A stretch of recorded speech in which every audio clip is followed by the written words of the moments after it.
করতে হবে।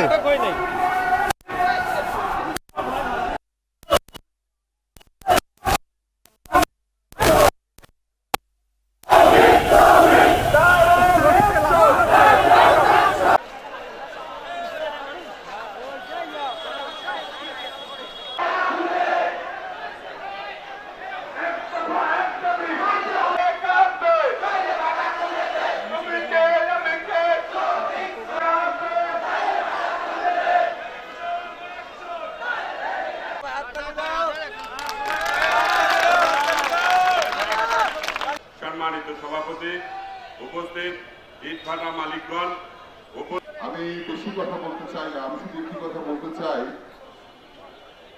মাননীয় প্রধান উপদেষ্টা এবং মাননীয় উপদেষ্টা পরিবেশ, বন ও জলবায়ু পরিবর্তন মন্ত্রণালয় প্রধান উপদেষ্টা এবং মাননীয় বন পরিবেশ ও জলবায়ু পরিবর্তন মন্ত্রণালয়ের মাননীয় উপদেষ্টার কাছে আমরা প্রেরণ করবো।